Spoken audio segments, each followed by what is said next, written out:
Here I am again with another story on Instant Kisse. Did you make it for the Insta Live yesterday? It was so much fun. Such crazy words and crazier stories. If you didn't, don't worry. I'll be doing many more of those in the weeks to come. Now back to you, another story, or rather part 2 of the story we started on Monday. Sleep part 2. In part 1, we saw how Rishi was having a really bad day. But then in his dreams, he got transported into this world where he went skinny dipping with a wonderful woman whom he was beginning to fall in love with. But just when they were about to kiss, the Dudwala rang the bell. He woke up, the dream was shattered. But strangely, his clothes were wet, and in his hand was the earring that the woman was wearing. Now, part 2. Prompt word mangoes suggested during yesterday's Insta Live. Rishi was perplexed. It had been a dream, just a flight of imagination. Yet, somehow, because he was wet in the dream, his clothes were wet in real life. And because he had held on to the woman's earring in the dream, somehow it had come back with him into this world. That meant he could bring back things from the world. The dream world. Now, Rishi was a simple guy. Someone else would have had very ambitious ideas. But all Rishi could think of was that if he could go into dreams and bring back objects that he wanted in this world that he couldn't get, maybe some interesting vegetable or chocolate or something like that, that would be fun. And the first thing he could think of was mangoes. Not that Rishi was particularly, fond of the fruit. It was pulpy, messy to eat, and Rishi was a bit of a clumsy eater. And in this time of lockdown where you have to wash your own clothes, who wants to get strange stains on their shorts or tees? No, what he was enamored by was amras and ice cream.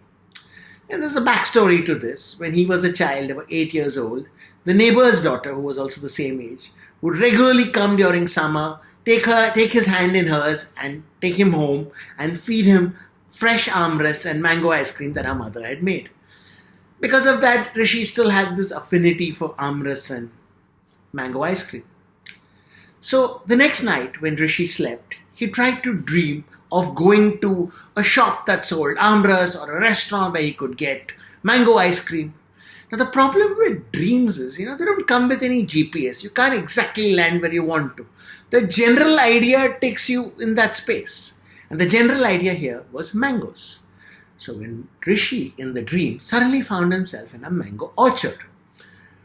But before he could enjoy being around mangoes or even think about plucking a fruit, he suddenly saw this man running towards him, holding a sickle, and obviously with very aggressive, violent intentions. Now that man also had a backstory. That man was the caretaker of the orchard, and he had just had a very bad fight with his wife.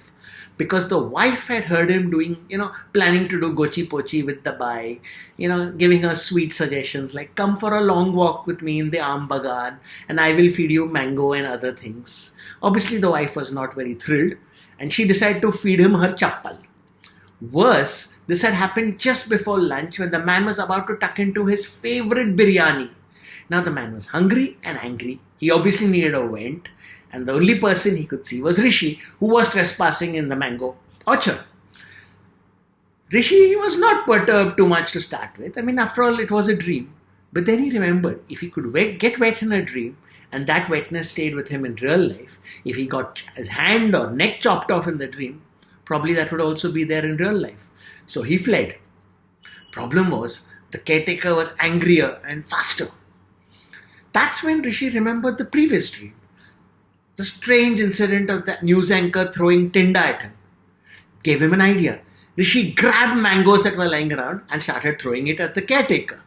A couple of them found the mark. The caretaker was hurt on his nose and he was trying to, get the pulpy fruit off his face. And utne time mein Rishi managed to vault the fence and get over. And that's when he saw the woman again. She seemed to be the paplu or googly in all his dreams. There she was on a scooter, willing to give him a ride again. On the way, she asked him what he was doing here. He didn't know what to say. He just said, I like mangoes, I like amras, I like ice cream. She was like, great. She took him to a restaurant and they ordered mango ice cream. They were sitting there, not talking too much. Rishi was feeling very shy, and he was also a little scared that he didn't want to. He was enjoying the company of this woman more than any woman in the last few years, and he didn't want to say anything stupid and drive her away. And she also seemed content to just smile at him. It was a beautiful moment. But then there was a burning question that Rishi couldn't help asking. How did you find me? The woman smiled and said, the heart finds what it seeks. Beautiful philosophy. Unfortunately, there was a pigeon who was at that point seeking to poo. And it also decided to do this just on top of Rishi. So now suddenly Rishi found pigeon poo on his head.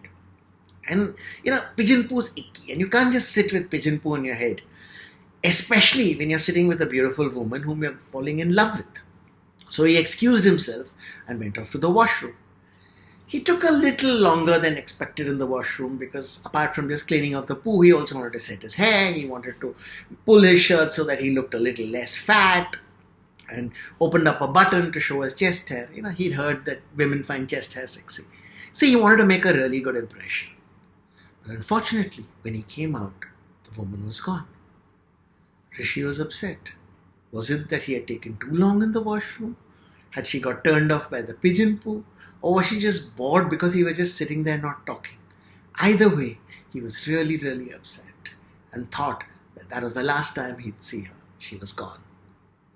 If Rishi had only known that the reason the woman was gone was because in her own home, her 7-year-old daughter had had a nightmare and had woken her up. Hope you like part 2 of this story. I'll be back soon with part 3. Till then, keep sharing, keep sending me your prompts, keep coming for my Insta lives. Full details of my Instagram, Facebook, etc. coming up. Till next time, sunshine in your day.